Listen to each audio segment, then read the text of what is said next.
नमस्कार विद्यार्थी मित्रांनो, तर या लेक्चर मध्ये आपल्याला कॅश फ्लो स्टेटमेंट मधील इनडायरेक्ट मेथड नुसार जे काही कॅश फ्लो स्टेटमेंट तयार केले जाते त्याचा काय फॉर्मॅट म्हणा थोडक्यात विचारात घ्यायचा आहे. तो इनडायरेक्ट मेथड नुसार कॅश फ्लो स्टेटमेंट कशा पद्धतीने तयार केलं जाते याचा विचार करायचा आहे. तर मी अगोदरही सांगितलं काय की कॅश फ्लो स्टेटमेंट दोन पद्धतीने तयार केलं जाते, एक डायरेक्ट मेथड आणि दुसरं आहे इनडायरेक्ट मेथड. आपल्याला जे काही अकाउंटिंग स्टँडर्ड्स 3 नुसार जे काही इनडायरेक्ट मेथड नुसार कॅश फ्लो स्टेटमेंट तयार केलं जाते याचा विचार करायचा आहे. हे लक्षात. तर बघा कॅश फ्लो स्टेटमेंटचा मग कॅश फ्लो स्टेटमेंट पर्टिक्युलर एक असते आणि टोटल 3 कॉलम, एक पर्टिक्युलर्स कॉलम, रुपीज आणि त्यानंतर रुपीज. आता हे पर्टिक्युलर्स मध्ये पद येतील.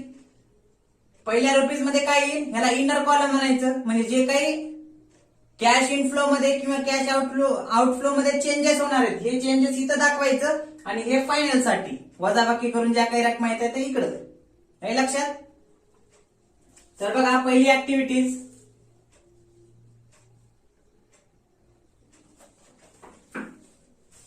Cash flow operating activity.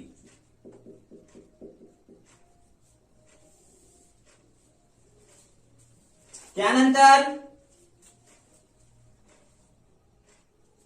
एवढी जागा सोडतो याच्या खालीच आहे हे बरं का, कारण या कॅश फ्लो ऑपरेटिंग ऍक्टिव्हिटी मध्ये जास्त पद येतात म्हणून हे ह्याच्या खालीच आहे. म्हणून आता बी इकडे लिहितो मी.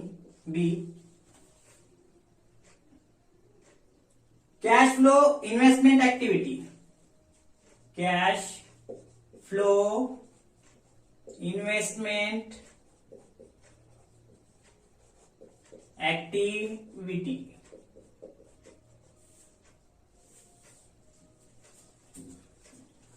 त्यानंतर सी नंबर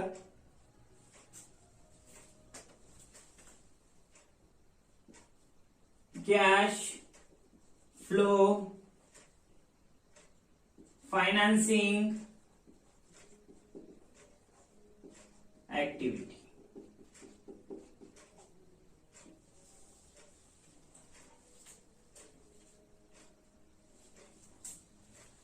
तर सुरुवातीला या पद्धतीने कॅश फ्लो स्टेटमेंट तयार करून घ्यायचं.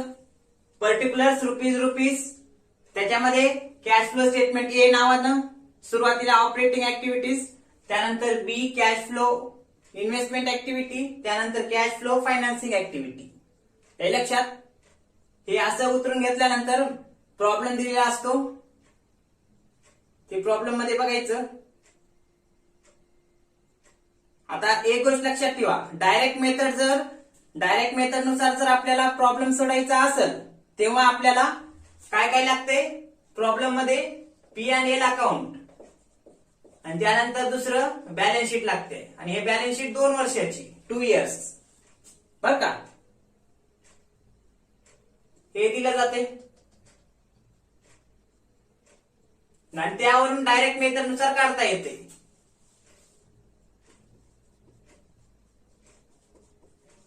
डायरेक्ट मेथड साठी काय लागते, एक प्रॉफिट अँड लॉस अकाउंट, एक बॅलन्स शीट.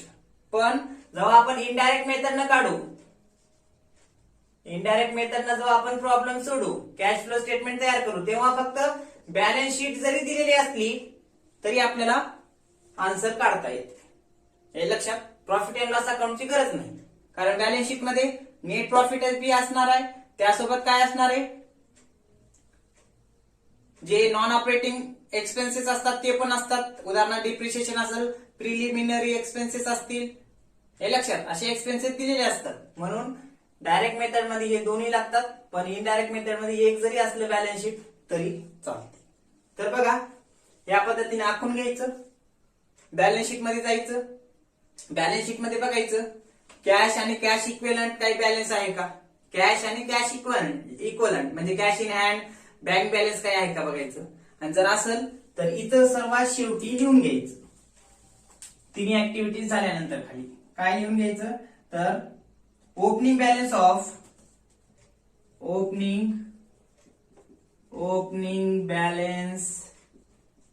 ऑफ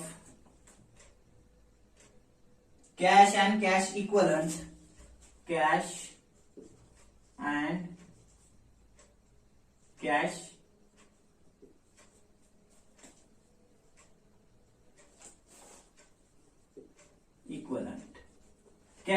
इक्वलंट लिहून घेतलं. या लक्षात जे काय बॅलन्स आहे ते लिहून घ्या इथं बर का. त्यानंतर ओपनिंग बॅलन्स झाल्यानंतर closing balance of cash and cash equivalent closing balance of cash and cash equivalent घेतलं ते पण घ्या लिहून. त्यानंतर या दोघांमध्ये जो काही फरक आहे म्हणजे उदाहरणार्थ इथं सांगतो ओपनिंग बॅलन्स म्हणजे प्रिव्हियस इयरचं क्लोजिंग म्हणजे चालू वर्षीचं ओपनिंग हे प्रिव्हियस इयरचं जर असेल ते ओपनिंग 15,000 समजा आणि क्लोजिंग समजा चालू वर्षाचं करंट इयरचं समजा 11,000 असेल. हे लक्षात दोघात डिफरन्स किती आहे 4,000. हे लक्षात म्हणजेच यावेळेस या ठिकाणी काय झाले 4,000 चा ह्या वर्षी चालू वर्षामध्ये इनफ्लो झालाय मागच्या वर्षीच्या तुलनेत. हे लक्षात मग अशा वेळेस हे 4,000 नाव लिहून टाकायचं. नेट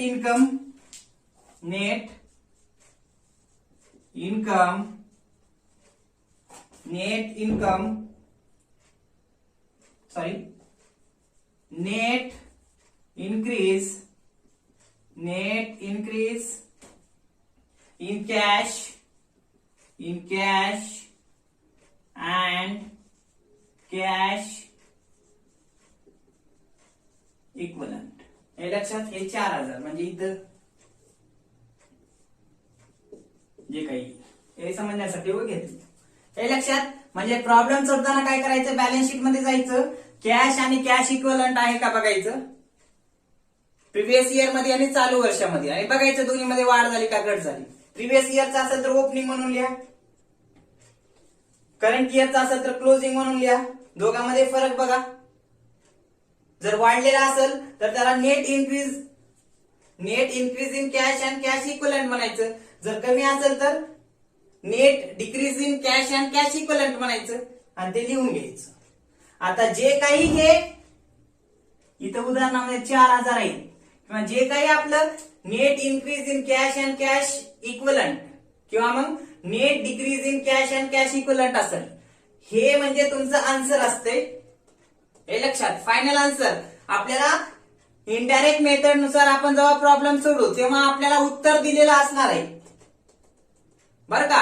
म्हणजे मागच्या वर्षीच्या कॅश अँड कॅश इक्वलंट मध्ये काय किती बॅलन्स होतं त्याच्या तुलनेत चालू वर्षीमध्ये वाढ झाली का घट झाली बघायचं आणि दोघातला फरक जर जास्त असेल चालू वर्षामध्ये मागच्या वर्षी तुलनेत जास्त असेल रक्कम तर ते नेट इन्क्रीज म्हणायचं वाढली म्हणून.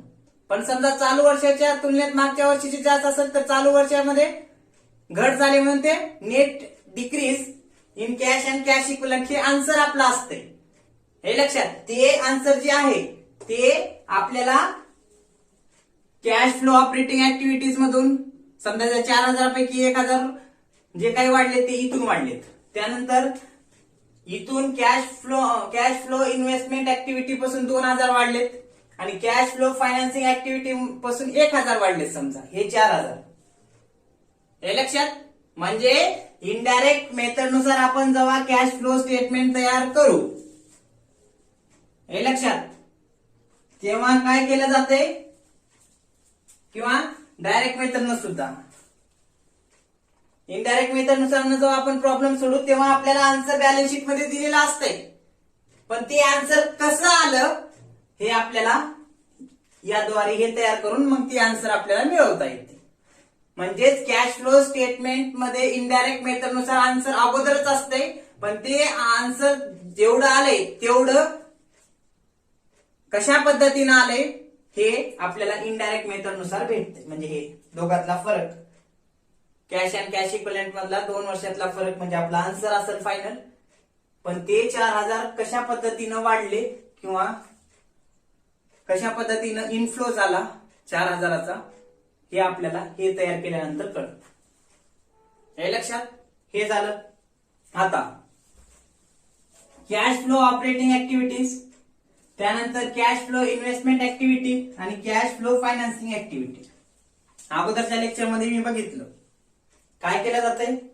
इनफ्लो असेल तर ऍड करायचं, आउटफ्लो असेल तर लेस करायचं, सेम. हे लक्षात. मग अगोदर आपण काय करू, कॅश फ्लो ऑपरेटिंग ऍक्टिव्हिटीच्या अगोदर कॅश फ्लो फायनान्सिंग घेऊ, त्यानंतर हे घेऊ, त्यानंतर हे घेऊ. तर बघा, कारण ह्याच्यामध्ये पद जास्त आहे. जर असं गेलात तर अवघड जाईल, म्हणून हे असं जर आला तर समजायला सोपं जाईल. पण प्रॉब्लेम सोडवताना असं सोडत जायचे, पण फक्त समजून घेताना फॉर्मॅट असं येईल बरं का. कॅश फ्लो फायनान्सिंग ऍक्टिव्हिटी बघा. मग issue of shares oblique debenture, issue of shares असेल किंवा डिबेंचर असेल, डिबेंचर्स. आता मला सांगा, शेअर्स इश्यू केले किंवा डिबेंचर इश्यू केले तर इनफ्लो होईल का आउटफ्लो होईल? इनफ्लो होईल ना. म्हणजे आपण काय करतो, शेअर्स इश्यू करतो किंवा डिबेंचर इश्यू करतो, म्हणजे डॉक्युमेंट देतो आणि पैसे घेतो. जर इश्यू जर असतील तेव्हा आपल्याकडे काय पैसे येतात का जाते, तो पैसे येतात म्हणजे इनफ्लो होईल आहे बरोबर. कॅश येईल आहे म्हणजे येत असतील तर ऍड करायचं. त्यानंतर लोन टेकन असेल, लोन घेतला असेल समजा कोणत्या संस्थेकडून वगैरे, मग ते जर तेव्हा काय लोन वगैरे घेतला असेल लॉंग टर्म साठी पैसे येतात, इनफ्लो होईल आहे म्हणून ऍड करायचं. त्यानंतर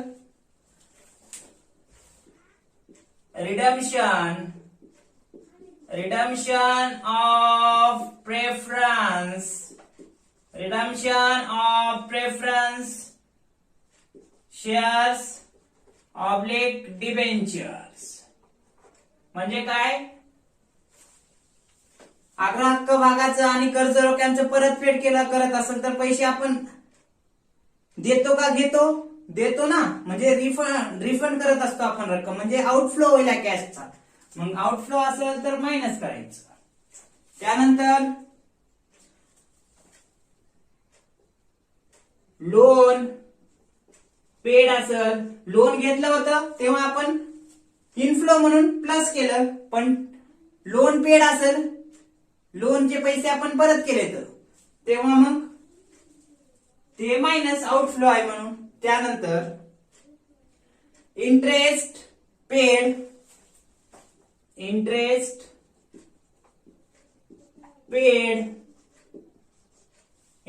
म्हणजे डिबेंचर होल्डरला काय व्याज दिलं जाते बरोबर.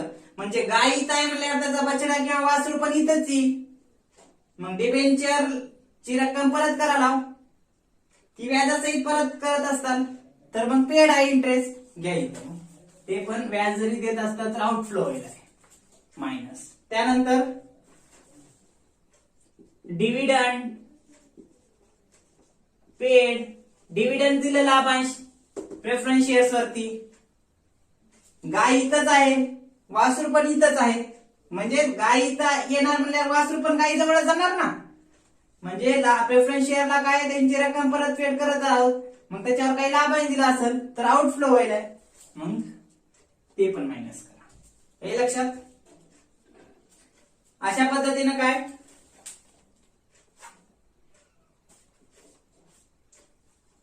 प्लस मायनस जे काय असेल प्लस मधून मायनस वजा करा, जे काही येते ते इथे लिहून टाका, कारण ते वरून जे काही रक्कम येईल नेट प्रॉफिट मधून किंवा मग ते इनफ्लो आउटफ्लो ते हे करता येते.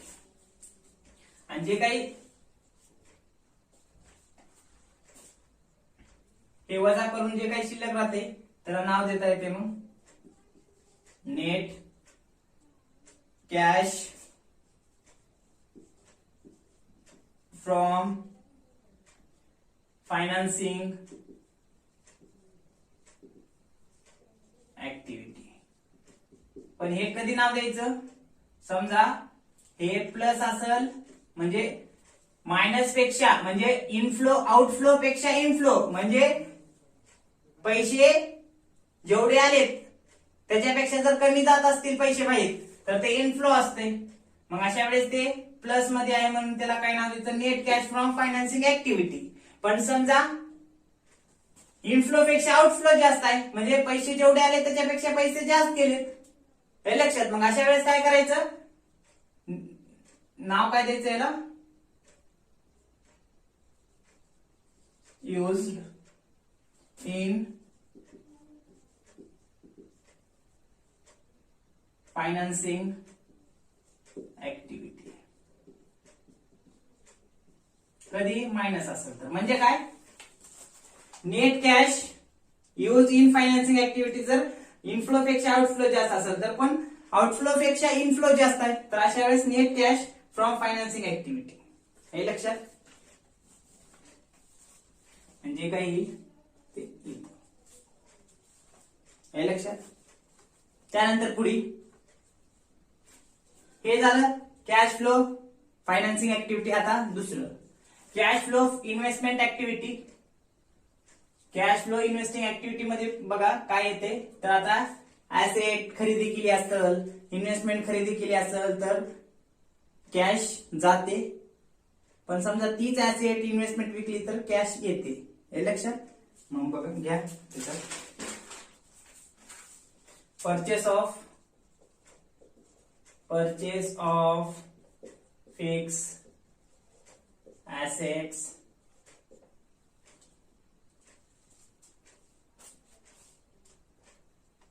Oblique investment. बरं का, ऍसेटची खरेदी असेल किंवा इन्व्हेस्टमेंटची खरेदी असेल तर अशा वेळेस कॅश काय जाते, आउटफ्लो होतो म्हणजे मायनस करायचं. त्यानंतर sale of fixed asset oblique investment. आता इन्व्हेस्टमेंट किंवा ऍसेट जर विकली तर कॅश येते का जाते, कॅश येते. येत असेल तर ते ऍड करायचं इनफ्लो. त्यानंतर डिव्हिडंड पेड होता तेव्हा आपण कुठे घेतलं, इथं घेतलं, कारण का आउटफ्लो व्हायला पेड आहे. पण आपण जर समजा काही कंपनीचे दुसऱ्या शेअर्स खरेदी केले असतील, काही रक्कम इन्व्हेस्ट केली असेल तर तेव्हा डिव्हिडंड आपल्याला भेटू शकते ना. मग अशा वेळेस डिव्हिडंड रिसिव्ड असेल तर ते ऍड करायचं, इनफ्लो व्हायला कॅश त्यामुळं. त्यानंतर इंटरेस्ट. आता आपण काही रक्कम काय केली, बँकेमध्ये एफडी म्हणून टाकली. बँक मग आपल्याला काय करत आहे, त्या इन्व्हेस्टमेंट वरती इंटरेस्ट देत आहे समजा. मग ते इंटरेस्ट भेटत असेल तर इंटरेस्ट रिसिव्ड म्हणून इथं, हे लक्षात. पेड असेल तर इकडं, कारण हे डिबेंचर होल्डर आपण देत असो तर फायनान्सिंग ऍक्टिव्हिटीज मध्ये, पण आपल्याला जर इन्व्हेस्टमेंट वरती येत असेल तर इथं इन्व्हेस्टमेंट ऍक्टिव्हिटी. याला कॅश फ्लो इन्व्हेस्टिंग किंवा इन्व्हेस्टमेंट ऍक्टिव्हिटी सुद्धा म्हणतात बरं का. म्हणून इथं थोडं करेक्शन करून घ्या, इन्व्हेस्टिंग ऍक्टिव्हिटी, हे लक्षात. त्यानंतर काय करायचं पुढे, इंटरेस्ट रिसिव्ड असेल तर इनफ्लो व्हायला पैसे यायले ते अधिक करा. त्यानंतर पुढे रेंट रिसिव्ड असेल म्हणजे प्रॉपर्टी, म्हणजे आपल्याकडे काही प्रॉपर्टी होती ती आपण काय रेंट वरती दिली, हे लक्षात. किंवा आपल्या जवळचे कुणी होते ते आपल्याकडे आले आणि म्हटले की बाबा आम्हाला एक छोटासा बिझनेस वगैरे सुरू करायची आणि तुमची जागा आहे, हे लक्षात. मग अशा वेळेस तुम्ही तिथं काय शेड वगैरे मारून आम्हाला द्या. मग तेव्हा आपण जर काही रक्कम तिथे इन्व्हेस्ट करत असू आणि ती प्रॉपर्टी जर रेंटवर देत असू तर आपल्याला रेंटच्या स्वरूपात काय पैसे भेटणार, ते इनफ्लो आहे. रेंट रिसिव्ड फ्रॉम प्रॉपर्टी म्हणलं तरी चालत, ते असेल तर ते अधिक करा, हे लक्षात.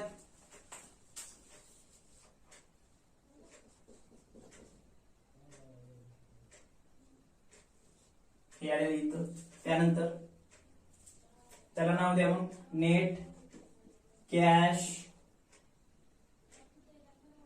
नेट कॅश समजा पॉझिटिव्ह असेल म्हणजे इनफ्लो जास्त असेल तर नेट कॅश फ्रॉम फायनान्सिंग. बरोबर आहे का? नाही, इन्व्हेस्टिंग ऍक्टिव्हिटी. आणि समजा निगेटिव्ह असेल म्हणजे आउटफ्लो जास्त आहे इनफ्लो पेक्षा, म्हणजे जेवढी रक्कम आली त्याच्यापेक्षा जास्त रक्कम जर जास्त असेल तर अशा वेळेस काय करायचं? Net cash used in investing activity. बघा, नेट कॅश जर इनफ्लो जास्त असेल तर नेट कॅश, ते उगा तुम्हाला समजण्यासाठी प्लस दिले बघा. Net cash from investing activity असं द्यायचं. पण समजा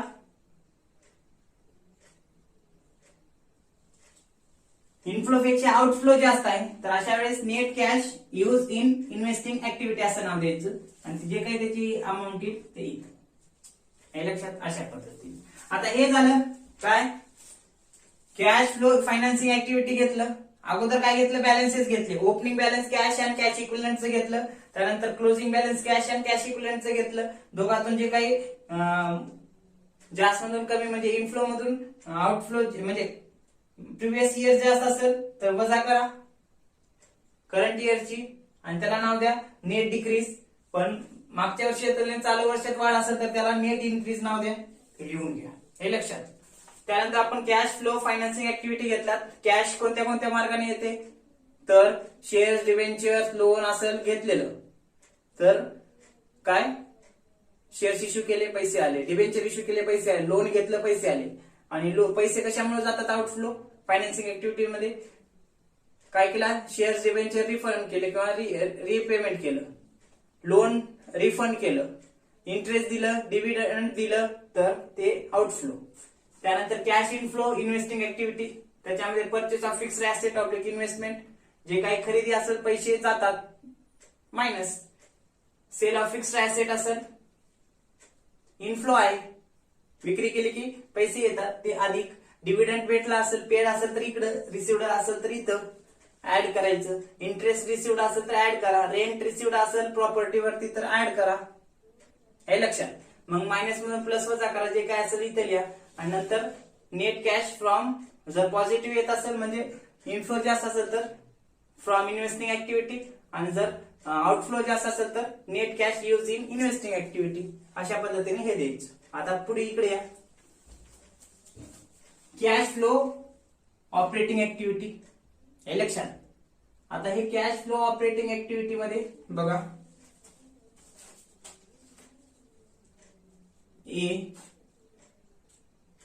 एक आपण घेतले कॅश फ्लो ऑपरेटिंग ऍक्टिव्हिटी. मग त्याच्यामध्ये काय? सुरुवातीला घ्यायचं नेट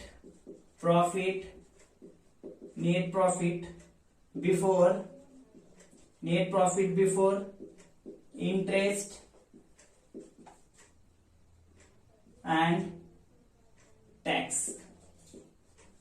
हे लक्षात. त्यानंतर ऍड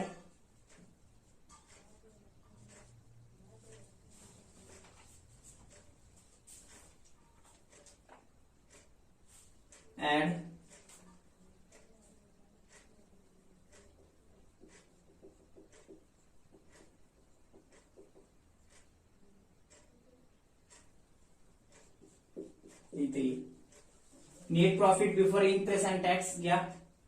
त्यानंतर ऍड काय करायचं? ऍड करते वेळेस इथे लक्षात द्या, ऍड नॉन ऑपरेटिंग एक्सपेन्सेस करायचं. नॉन ऑपरेटिंग एक्सपेन्सेस म्हणजे आता समजून घ्या. बघा, डायरेक्ट मेथड मध्ये काय केलं जातंय? डायरेक्ट मेथड आणि हे इनडायरेक्ट मेथड.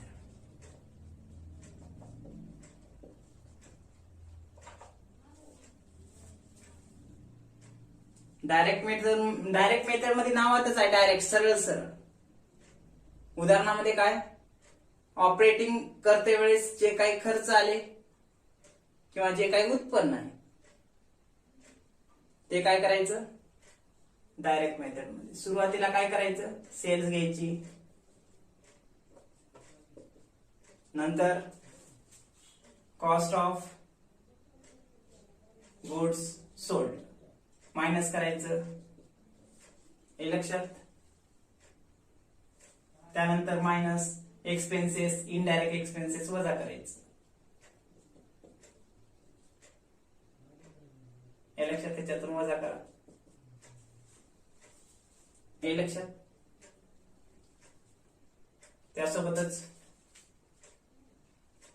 हे तुमचं काही डायरेक्ट मेथड. हे जास्त काही डायरेक्ट मेथड सांगणार नको, थोडक्यात सांगतो.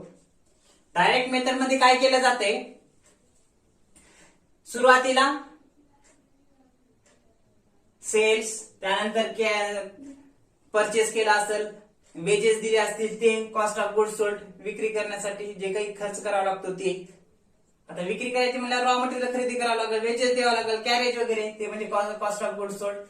मग सेल्स म्हणून ते वजा केलं, हे लक्षात. मग इनडायरेक्ट एक्सपेन्सेस जे प्रॉफिट अँड लॉस अकाउंटला जे ऑपरेटिंग ऍक्टिव्हिटी बाबतीत असतात, प्रत्यक्षपणे व्यवसाय चालवण्यासाठी जे खर्च असतात त्याला ऑपरेटिंग एक्सपेन्सेस म्हणतात. आणि डायरेक्ट मेथड मध्ये काय केलं जातंय, प्रत्यक्षपणे जे काही खर्च केलेले आहेत, प्रत्यक्षपणे म्हणजे समजा मजुरी दिली, परचेस केलं, पैसे जे चालेल ते, किंवा कॅरेज दिलं, त्यासोबतच काय सॅलरी दिली, ऍडव्हर्टाइजमेंट दिली, हे लक्षात.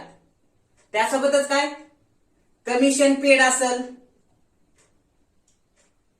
असं जर असेल प्रत्यक्षपणे ऑपरेटिंग ऍक्टिव्हिटीज मध्ये. ऑपरेटिंग ऍक्टिव्हिटी म्हणजे काय, उत्पादनासाठी किंवा कारखान्यामध्ये जो काही खर्च होतो किंवा ऑफिसमध्ये जो काही खर्च होतो प्रत्यक्षपणे, ज्याच्यामुळं काय कॅश जाणार आहे, हे लक्षात, किंवा येणार आहे, ते म्हणजे ऑपरेटिंग ऍक्टिव्हिटी मध्ये येतात डायरेक्ट मेथड नुसार काढते वेळेस, हे लक्षात. म्हणजे सेल्स घेतली, विक्रीची किंमत, नंतर ते विक्री करण्यासाठी जो काही खर्च करावा लागला, रॉ मटेरियल असेल, वेजेस असेल, कॅरेज असेल, मग त्याच्यामध्ये इनडायरेक्ट एक्सपेन्सेस लेस केले, हे लक्षात. आणि त्यानंतर काय जो काही तुमचा येईल तो असतो काय नेट प्रॉफिट म्हणा, किंवा त्यालाच म्हणता येईल काय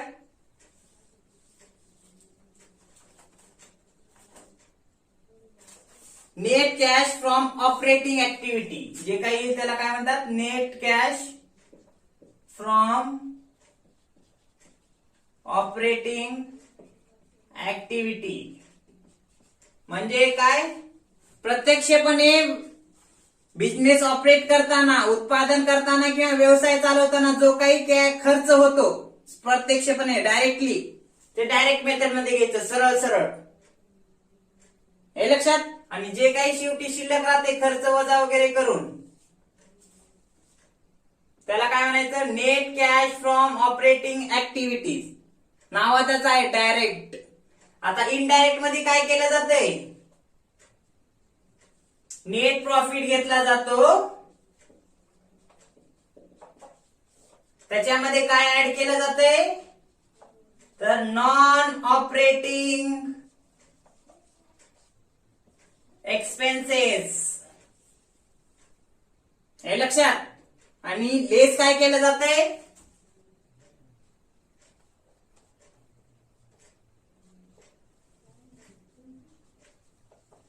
नॉन ऑपरेटिंग इन्कम, हे लक्षात. त्यानंतर नेट प्रॉफिट मधून हे वजा करायचं, हे वजा करायचं, हे ऍड करायचं नॉन ऑपरेटिंग एक्सपेन्सेस, जे की प्रत्यक्षपणे बिझनेस चालवण्यासाठी होत नाही. उदाहरणार्थ डिप्रिशिएशन असेल, डिप्रिशिएशन हे मशिनरीवर आकारलं जाते. एंट्री काय होते, depreciation account debit to machinery account. पैसे चालेत का येलेत, काही पण नाही. मग ते नॉन ऑपरेटिंग, बिझनेस चालवताना गेला का खर्च नाही. पैसे जर जात असतील किंवा पैसे जर येत असतील तर आणि ते कशासाठी ऑपरेट बिझनेस ऑपरेट करताना म्हणजे उदाहरणार्थ माल खरेदी केला पैसे चालेत, माल विकला पैसे येलेत, मजुरी दिली पैसे चालेत, मजुरी भेटली पैसे येलेत, कमिशन पेड असेल पैसे चालेत, कमिशन रिसिव्ड असेल पैसे येलेत, हे लक्षात. जाहिरातीचा खर्च दिला पैसे चालेत, असं जर असेल तर ते समजायचं ऑपरेटिंग ऍक्टिव्हिटीजचा आणि ते सरळ सरळ काय डायरेक्ट मेथड मध्ये घ्यायचं. जेवढे खर्च आहेत प्रत्यक्षपणे ऑपरेटिंग बाबतीत ते घ्या, सेल्स मधून वजा करा, नंतर इनडायरेक्ट एक्सपेन्सेस वजा करा. बिझनेस ऑपरेट करण्याबाबतीतच ऑपरेटिंग ऍक्टिव्हिटीजचे खर्च आणि काय उत्पन्न. खर्च असेल तर काय करायचं वजा करायचं, उत्पन्न जर असेल ऑपरेटिंग ऍक्टिव्हिटीज मध्ये तर डायरेक्ट मेथड मध्ये ऍड करा. पण इनडायरेक्ट मेथड नुसार जेव्हा आपण कॅश फ्लो स्टेटमेंट तयार करू, परत परत सांगत आहे, हे जर तयार करत असू तर आपल्याला सुरुवातीला काय करावं लागेल, नेट प्रॉफिट बिफोर इंटरेस्ट आणि टॅक्स घ्यावं लागेल, हे लक्षात. त्यानंतर त्यामध्ये ऍड काय करावं लागेल, जे नॉन ऑपरेटिंग एक्सपेन्सेस आहेत किंवा non operating extra ordinary items, जे प्रत्यक्षपणे ऑपरेट करण्याबाबतीत नाहीत असे खर्च घ्यायचे, किंवा ज्या खर्चामुळं प्रत्यक्षपणे कॅश जात नाही, म्हणजे बिझनेस चालवायचे, बिझनेस उत्पादन करायचे पण कॅश जाणार नाही, असे नॉन ऑपरेटिंग असते. उदाहरणार्थ डिप्रिशिएशन असेल, राईट ऑफ केलं, पैसे चालेत का येलेत नाही, काही पण नाही, फक्त प्रॉफिट मधून विशिष्ट रक्कम कमी करायला. दुसरं प्रिलिमिनरी एक्सपेन्सेस, पैसे येलेत का चालेत, सुरुवातीलाच गेलेत बिझनेस सुरू करायच्या अगोदर, पण दरवर्षी काय नफ्यातून थोडी थोडी रक्कम ती काय राईट ऑफ केली जाते ते. त्यानंतर काय प्रॉफिट झाला असेल ऍसेटच्या विक्रीपासून तर ते डिस्काउंट जर दिला असेल, पैसे चालेत का येलेत काही पण नाही, अशी जर पद असतील तर ते ऍड करायचं. खर्चाचे नॉन ऑपरेटिंग एक्सपेन्सेस ऍड करा आणि नॉन ऑपरेटिंग इन्कम लेस करा. हे कशामुळे ऍड करायचे, कारण आपण हे non operating expenses profit and loss account तयार करताना आपण सर्वच पद घेतो ना हो. कोणते, पैसे गेले तरी पण आणि पैसे न गेले तरी, म्हणजे वेजेस दिले घेतलं किंवा सॅलरी दिली खर्च ऑपरेटिंग बाबतीत आहे. पण समजा डिप्रिशिएशन आकारलं, पैसे चालेत का नाही, पण तो पण खर्च घेतो, हे लक्षात. त्यानंतर प्रिलिमिनरी एक्सपेन्सेस, ते बिझनेस सुरू होण्याच्या अगोदर सुरुवातीला प्रमोटर्स करतात, पण आपण दरवर्षी ती राईट ऑफ करतो प्रॉफिट अँड लॉस अकाउंटच्या डेबिटला घेतो, हे लक्षात. पण ते प्रत्यक्षपणे ते पैसे चालेत का हो, आउटफ्लो आहे का इनफ्लो आहे काहीच नाही, पण आपण घेतो. म्हणजे प्रॉफिट अँड लॉस अकाउंट तयार करताना आपण ऑपरेटिंग एक्सपेन्सेस ऍज वेल एज नॉन ऑपरेटिंग एक्सपेन्सेस सुद्धा दोन्ही घेतो, हे लक्षात. पण कॅश फ्लो स्टेटमेंट तयार करताना इनडायरेक्ट मेथड नुसार अगोदर काय करायचं, नेट प्रॉफिट मध्ये ऍड करायचं नॉन ऑपरेटिंग एक्सपेन्सेस. का करायचं ऍड, कारण त्याच्यामुळे प्रॉफिट कमी झालेला असतो, हे लक्षात. आणि नॉन ऑपरेटिंग इन्कम ते लेस करायचं, त्यामुळं नेट प्रॉफिट वाढलेला असतो, पण ते प्रत्यक्षपणे भेटलेली नसते रक्कम, पण आपण दाखवतो, हे लक्षात. पण आपलं चॅप्टरच आहे कॅश फ्लो स्टेटमेंट, रोख प्रवाह, प्रत्यक्षपणे कॅश किती आली किती गेली ह्यासाठी आपण तयार करतो, हे लक्षात. म्हणून घ्या ऍड आता त्याच्यात, हे लक्षात.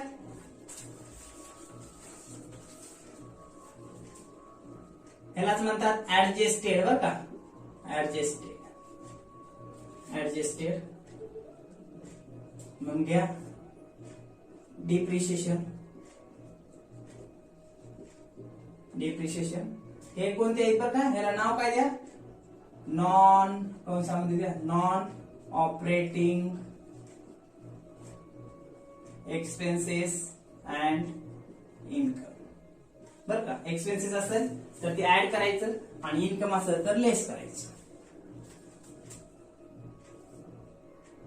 पहिले डिप्रिशिएशन, रिटर्न ऑफ, ते काय करायचं, डिप्रिशिएशन रिटर्न ऑफ ऍड करायचं. त्यानंतर गुडविल, गुडविल, राईट ऑफ किंवा return of, goodwill return of ते पण ऍड करायचं, कारण ते प्रत्यक्षपणे ऑपरेट करण्याच्या बाबतीत नाहीच खर्च, हे लक्षात. त्यानंतर अंडररायटिंग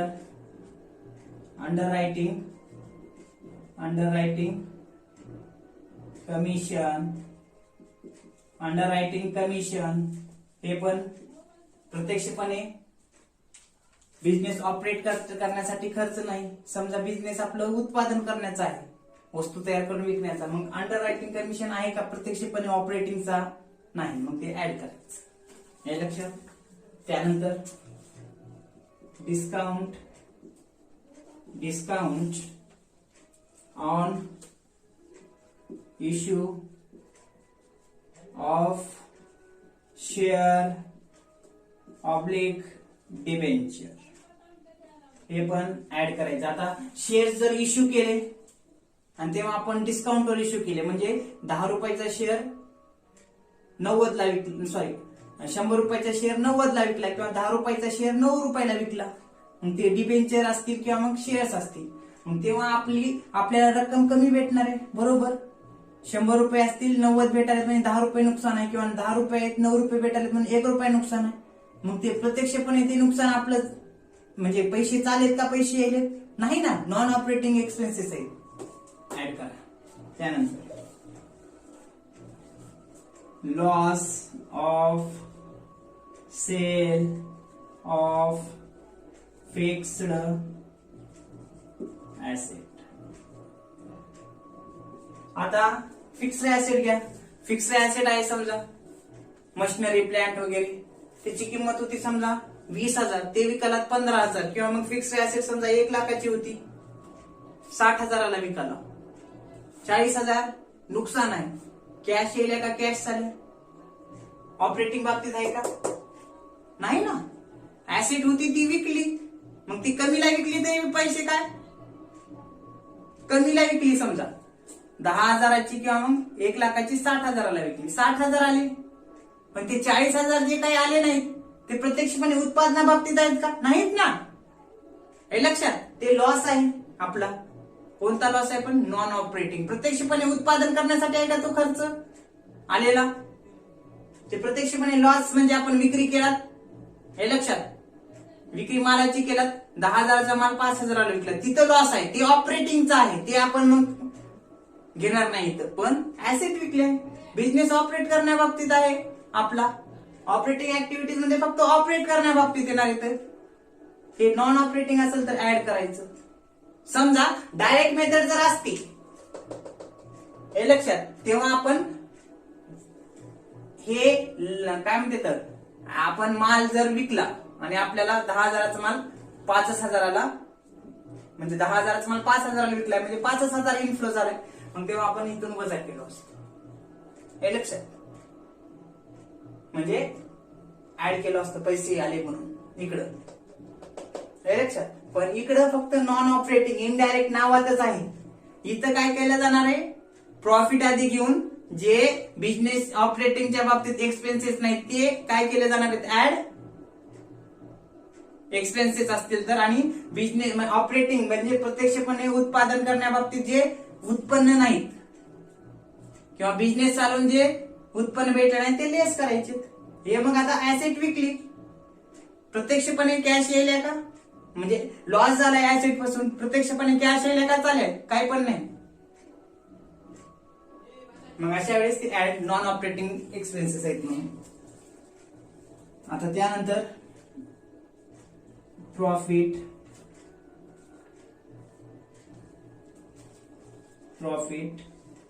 इथे लेस करतो किंवा इकडे तर आपण दाखवायला असते, त्याच्यावरून काय आवश्यकता नाही. Profit on sale of fixed asset. आता ऍसेट विकली, हे लक्षात. म्हणजे काय? 10,000ची ऍसेट 15,000ला विकली, 5,000 एक्स्ट्रा येईल इन्फ्लो व्हायला. पण ते प्रत्यक्षपणे उत्पादनाच्या बाबतीत आपण म्हणजे वस्तू तयार करून विकून पैसे भेटायलेत का? नाही ना. ऍसेट होती आणि ऍसेट विकली, कमी किमतीची होती, जास्त किमतीला विकली, इनफ्लो झालाय. पण प्रत्यक्षपणे ऑपरेटिंग बाबतीत आहे का? नाही ना. म्हणून उत्पन्न येईल असं हे उत्पन्न आपण प्रॉफिट अँड लॉस अकाउंटला दाखवतो. हे आपण जेव्हा प्रॉफिट अँड लॉस अकाउंट तयार करू तेव्हा हे खर्च आपण डेबिट करत होतो आणि क्रेडिट साइड मधून वजा करत होतो, हे लक्षात. हे आता प्रॉफिट झालाय तर प्रॉफिट अँड लॉस अकाउंटच्या क्रेडिट साइडला उत्पन्न म्हणून दाखवत होतो. मग सर्व क्रेडिट साइड मधून डेबिटचे खर्च वजा करत होतो. पण इथं काय केलं जाणार आहे? कॅश फ्लो स्टेटमेंट मध्ये फक्त कॅशचा विचार केला जाणार आहे. कॅश किती आली, कॅश किती गेली, पण त्यामध्ये बी कॅशचं काय डिवायडेशन केलेलं आहे. ऑपरेटिंग बाबतीत किती खर्च आहे किंवा किती उत्पन्न आहे याचाच विचार करायचा डायरेक्ट मेथड मध्ये. पण इनडायरेक्ट मेथड मध्ये काय केलं जाते? नेट प्रॉफिट मध्ये, नेट प्रॉफिट मधून आपण काय, जे व्यवसायासंबंध ऑपरेटिंग बिझनेस चालवण्यासाठी खर्च नसतात ते ऍड केले जातात, नॉन ऑपरेटिंग एक्सपेन्सेस. आणि जे प्रत्यक्ष उत्पादनासंबंधित, कारखान्यासंबंधित उत्पन्न नसतात पण भेटलेले असतात, असे जर असतील तर लेस केलं जाते. हे लक्षात, लेस. त्यानंतर पुढे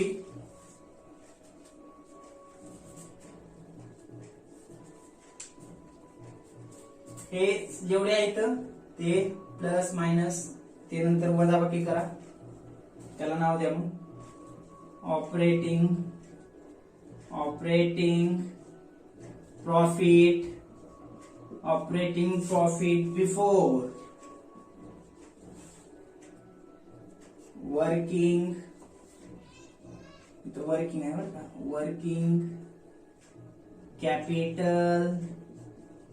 वर्किंग कॅपिटल चेंजेस.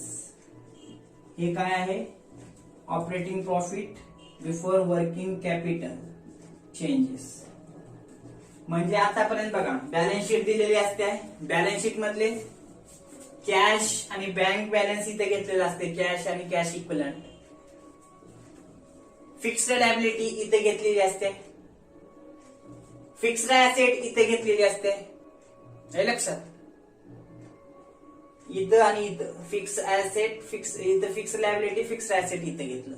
आता काही जे खर्च असतात म्हणजे मशिनरीवरती डिप्रिशिएशन आकारलं, असे जे खर्च आहेत जे ऑपरेटिंग बाबतीत नसतात पण हे बॅलन्स शीट मधून कुठेतरी आपण दाखवलेलं असतं, हे लक्षात. आता डिप्रिशिएशन आपण 15% डिप्रिशिएशन, बॅलन्स शीटला बी कुठेतरी परिणाम करतो, त्या बॅलन्स शीटला मशिनरी मधून 15% चेंज करतो किंवा चार्ज करतो. हे पद बॅलन्स शीटला पण असतात आणि प्रॉफिट अँड लॉस अकाउंटच्या डेबिटला पण असतात. पण हे प्रत्यक्षपणे ऑपरेटिंग बाबतीत नाही म्हणून ते ऍड करायचं. लेस काय करायचं? प्रत्यक्षपणे जे खर्च ऑपरेटिंग बाबतीत नाही, म्हणजे जे उत्पन्न प्रत्यक्षपणे ऑपरेटिंग बाबतीत नाही अशी लेस करायचं. लेस केल्यानंतर म्हणजे प्लस प्लस मधून मायनस करा, जे काही येते ते operating profit before working capital changes असे येते. आता हे काय आहे? Current asset.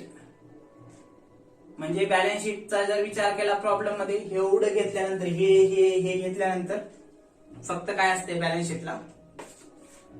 करंट ऍसेट आणि करंट लायबिलिटी. करंट ऍसेट मध्ये काय?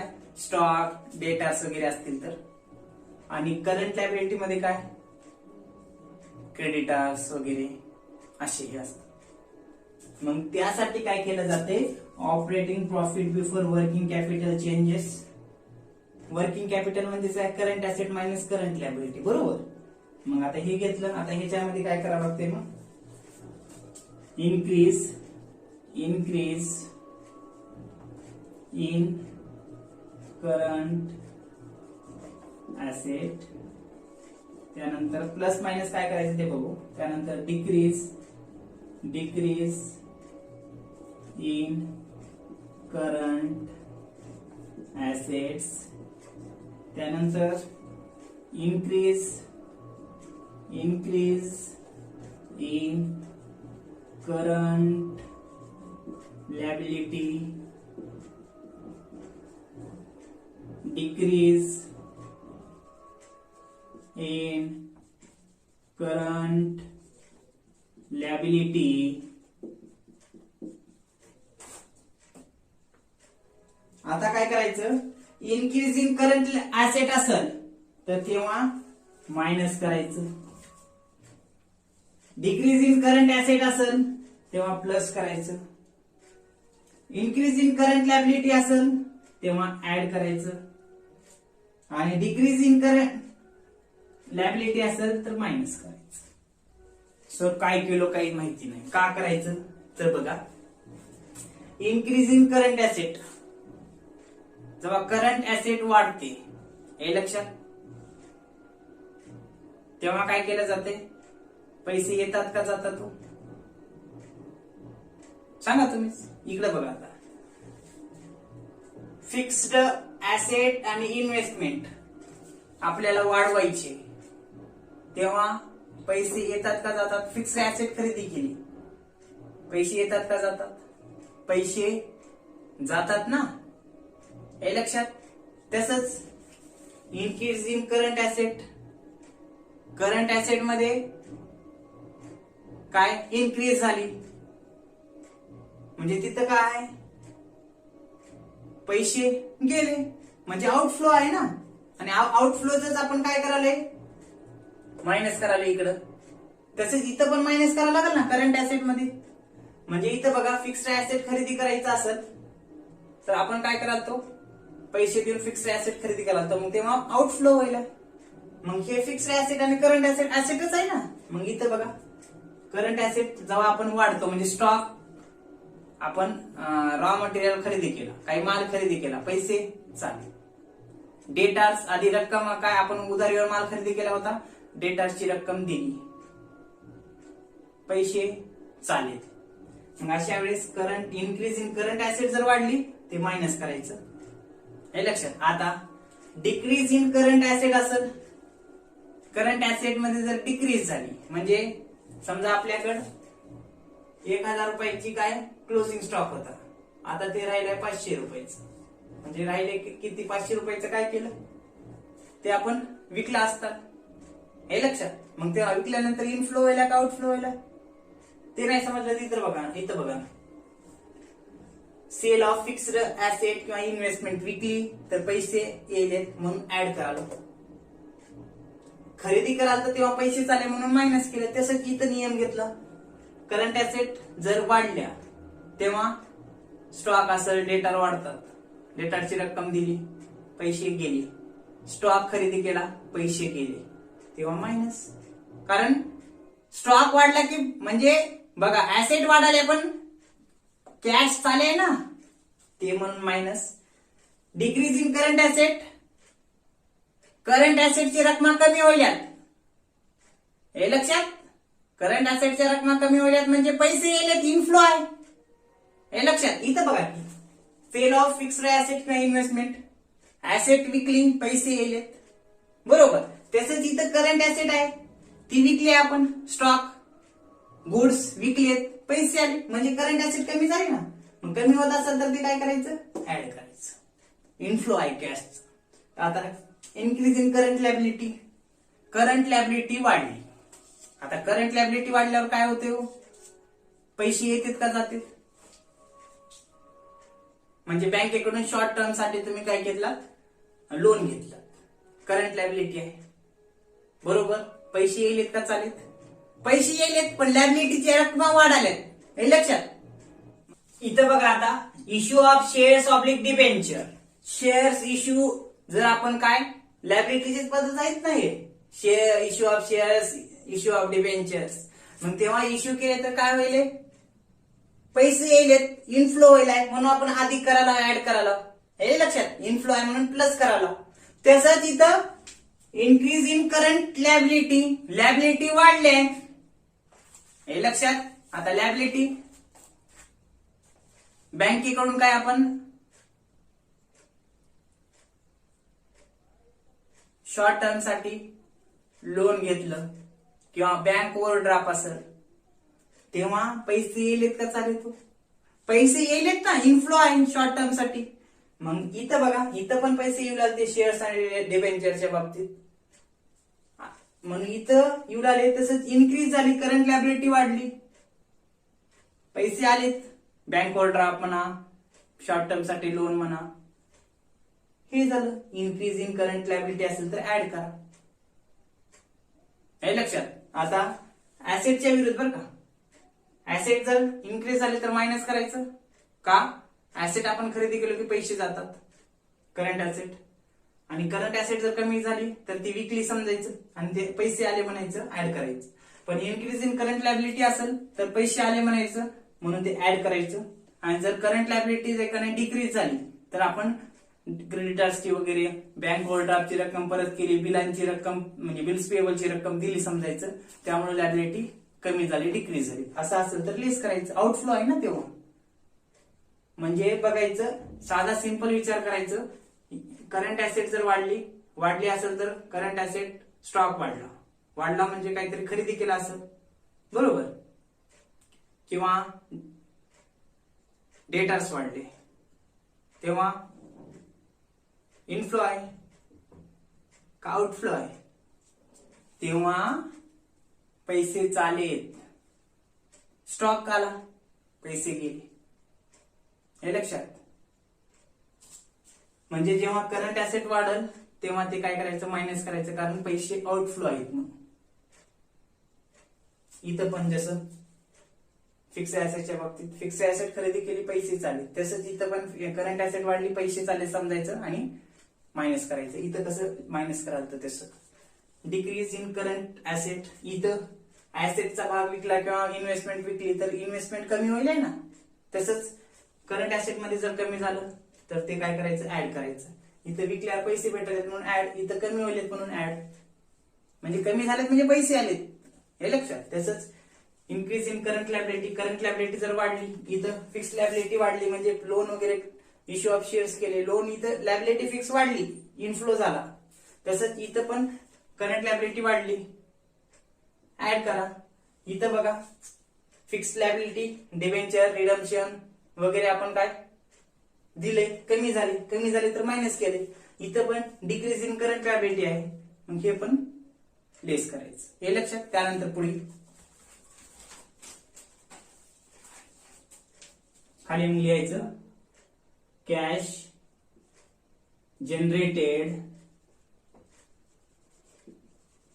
जनरेटेड फ्रॉम ऑपरेटिंग ऍक्टिव्हिटीज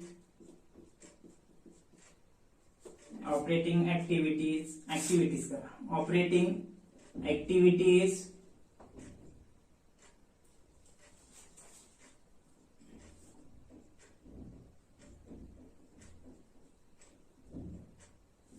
हे जे काही इथं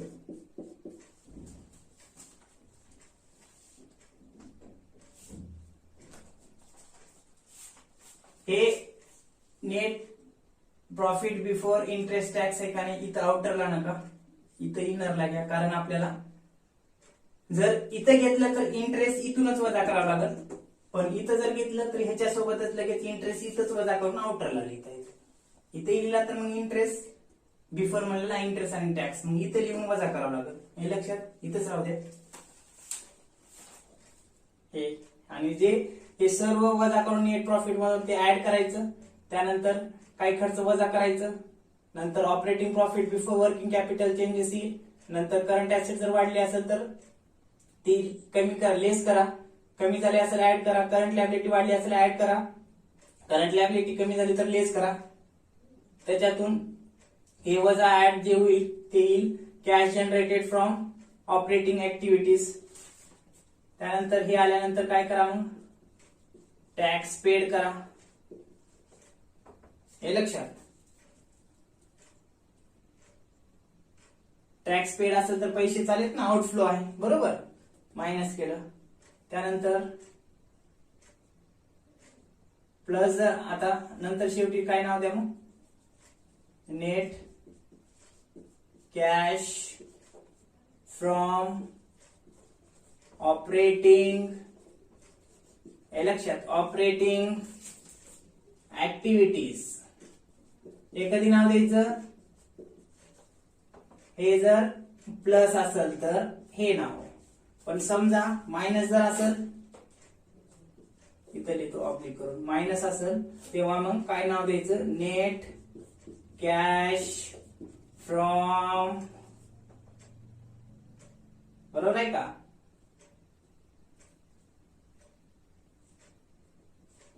नेट कॅश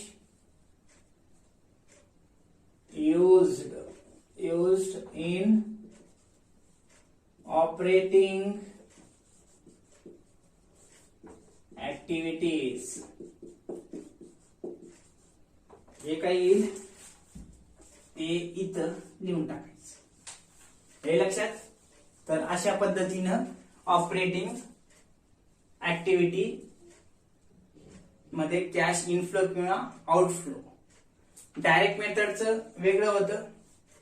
इनडायरेक्ट मध्ये काय करावं लागते, नॉन ऑपरेटिंग एक्सपेन्सेस ऍड करावं लागते, नॉन ऑपरेटिंग इन्कम लेस करावं लागते. ते झालं की येते आपल्याला operating profit before working capital changes. Working capital म्हणजेच करंट ऍसेट, करंट लायबिलिटी. आपण फंड फ्लो मध्ये बघितलं. वर्किंग कॅपिटल म्हणजे काय, current asset minus current liability म्हणजेच वर्किंग कॅपिटल. मग करंट ऍसेट इन्क्रीज असेल तर मायनस करा, डिक्रीज असेल प्लस करा, इन्क्रीज असेल करंट लायबिलिटी प्लस करा, डिक्रीज असेल मायनस करा. जे काही याच्यातून हे वजा करा. जे काही cash generated from operating activities, tax paid करून टाका. लक्षात, टॅक्स पेड केला की तुम्हाला काय भेटेल. मग जर प्लस मध्ये असेल रक्कम अमाऊंट तर तेव्हा म्हणायचं net cash from operating activities. जर मायनस मध्ये असेल तर तेव्हा काय, net cash use in operating activities. ते झालं. हे इथं फाईन, ही अमाऊंट, हे झालं टू आउटर. हे आउटर, हे आउटरची रक्कम, नंतर ही आउटरची रक्कम, नंतर ही रक्कम. हे लक्षात. हे जे 4000 आहेत इथं समजण्यासाठी उगा लिहिलेले, हे या 4000 पैकी हे इथं समजा 1000 येतील, इथे 1000 येतील, इथं 2000 येतील आणि हे टोटल फायली 4000 येईल. हे अशा पद्धतीने काय, थोडक्यात इनडायरेक्ट मेथड नुसार कॅश फ्लो स्टेटमेंटचा फॉर्मॅट अशा पद्धतीने सांगता येईल. तर पुढल्या लेक्चर मध्ये आपण प्रॉब्लेम घेऊ आणि त्या प्रॉब्लेम नुसार आपण व्यवस्थितरित्या समजून घेऊ. हे लक्षात. त्या प्रॉब्लेम मध्येच बघू मग काय, net profit, interest and tax कसं बॅलन्स शीट वरून काढायचं, हे लक्षात. आणि त्यानुसार प्रॉब्लेम घेऊ. ओके, राहिलेला आपण पुढल्या लेक्चर मध्ये बघू.